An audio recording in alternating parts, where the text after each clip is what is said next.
child's best friend.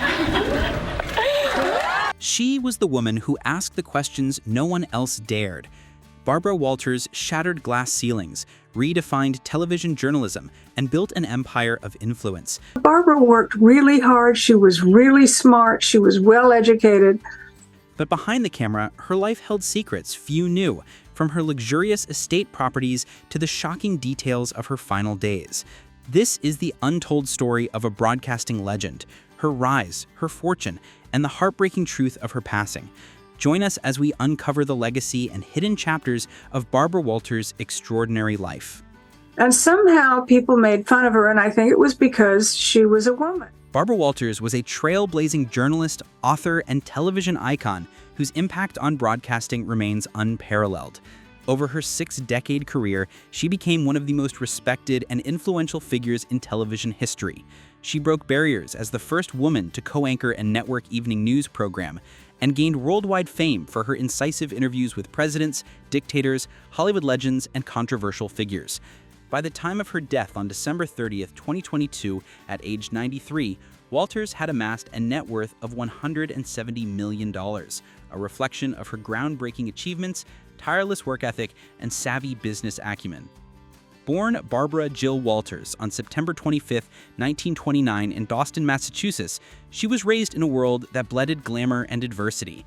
Her parents, Dina and Lou Walters, were children of Russian Jewish immigrants who fled persecution.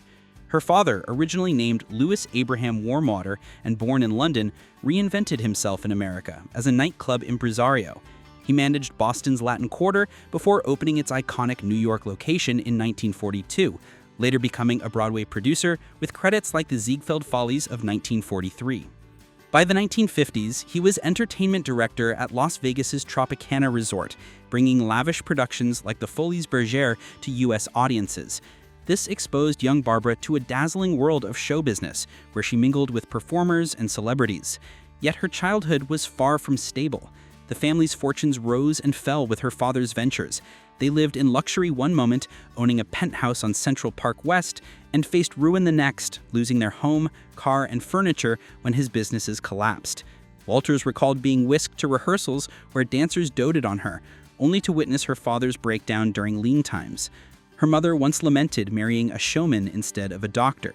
Tragedy struck early, too. Her older brother, Burton, died of pneumonia as an infant, and her sister, Jacqueline, born with intellectual disabilities, passed away from ovarian cancer in 1985. These losses, coupled with financial unpredictability, forged her resilience and grounded her perspective on fame. Education became her anchor. She attended Lawrence School in Brookline, Massachusetts, public schools in Miami Beach during her father's stints there, and elite New York institutions like the Ethical Culture Fieldston School and Birch Wathen School. In 1951, she graduated with a Bachelor of Arts in English from Sarah Lawrence College in Yonkers, New York, where her sharp intellect and determination began to shine. Walters' television career launched in 1961 at NBC's The Today Show. Starting as a writer and researcher, she was soon relegated to the Today Girl role, covering fashion, weather, and fluff pieces, reflecting the era's limited view of women in media. But Walters had bigger ambitions. She clawed her way into a reporter-at-large position, writing and editing her own segments. Her persistence paid off in 1974 when, after host McGee's death, she was named co-host, making history as the first woman in that role. She also hosted Not for Women Only, a local talk show tackling diverse issues, proving her range beyond women's topics. In 1976, Walters took a seismic leap, joining ABC Evening News as the first female co-anchor of a network evening broadcast. Her $1 million annual salary, a 5-year deal split between news and specials, was unprecedented for a woman. Yet she faced hostility. Co-host Harry Reasoner barely concealed his disdain, and critics questioned her credentials. Undeterred, she persevered, though her tenure there ended in 1978. The following year, she joined ABC's 2020, reuniting with former Today colleague Hugh Downs.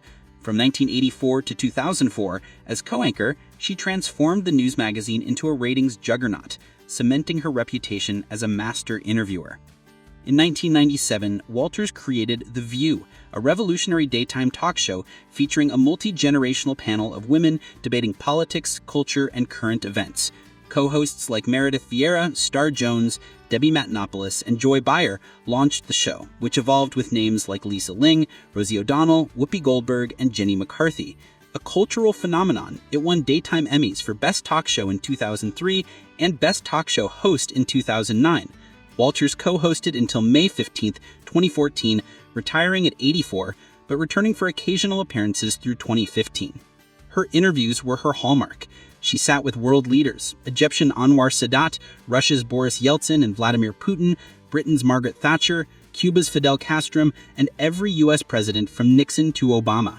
Her celebrity chats with Michael Jackson, Katharine Hepburn, and Sir Laurence Olivier revealed their humanity. Her 1999 Monica Lewinsky interview, post-Clinton scandal, drew 74 million viewers, the second most watched TV interview ever. Post-retirement, she tackled select projects, interviewing Donald and Melania Trump, controversial teacher Mary Kay Letourneau, and Peter Roger, father of the Isla Vista shooter. She hosted American Scandals on Investigation Discovery in 2015 and her 10 Most Fascinating People specials through 2015. Walters' wealth afforded her exquisite homes. Her primary residence, a co-op at 944 Fifth Avenue on Manhattan's Upper East Side, was a sixth-floor gem in a 1925 Italian Renaissance-style palazzo by architect Nathan Korn. Valued at $19.7 million, it featured black and white tiled floors, glossy red walls, oak-paneled living spaces, a wood-burning fireplace, and Central Park views. The leopard print library and floral-accented master suite reflected her bold yet elegant style. She also owned a 4-bedroom residence at 555 Park Avenue, now listed for $10.4 million or $37,000 monthly rent. This pre-war beauty boasts vaulted ceilings, a wood-paneled library, a marble cloud master suite, and a kitchen with 2 Sub-Zero refrigerators and a 750-bottle wine cooler, plus 2 staff rooms, a nod to old-world luxury.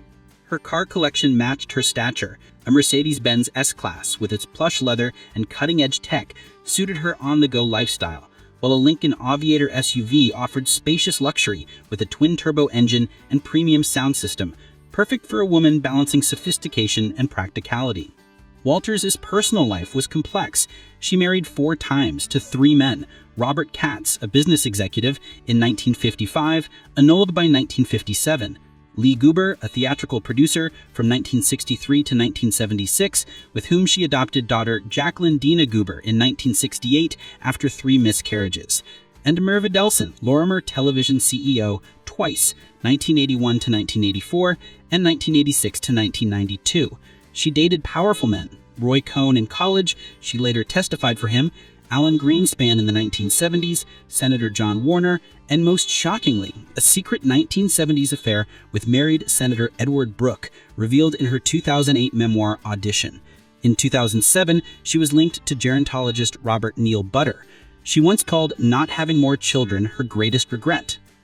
Health challenges marked her later years. In 2010, she underwent open-heart surgery to replace a faulty aortic valve, recovering swiftly to resume work. But after retiring in 2014, she withdrew from public life. Dementia clouded her final years, a cruel twist for a mind so sharp. She died at home in Manhattan on December 30th, 2022 at 93. Her last words, "No regrets, I had a great life," are inscribed on her gravestone at Lakeside Memorial Park in Doral, Florida. Walters reshaped journalism in a male-dominated field, paving a way for Jane Pauley, Katie Couric, and Diane Sawyer. Her honors include a 1989 Television Hall of Fame induction, multiple Emmys, a 2007 Hollywood Walk of Fame star, and a 2009 Lifetime Achievement Award at the News and Documentary Emmys. A pop culture icon, Gilda Radner's Baba Wawa SNL parody immortalized her distinctive speech. Her name even appeared in a 1995 New York Times crossword. Walters didn't just report history, she made it, leaving a legacy of courage, curiosity, and connection that endures. From breaking glass ceilings to interviewing the world's most powerful figures, Barbara Walters redefined television journalism and built an empire of influence. But behind the spotlight, her life was filled with secrets: lavish homes, luxury cars, hidden romances, and a heartbreaking decline. In this video, we uncover the untold story of a broadcasting icon, her trailblazing career, her $170 million fortune, and the poignant truth of her final days.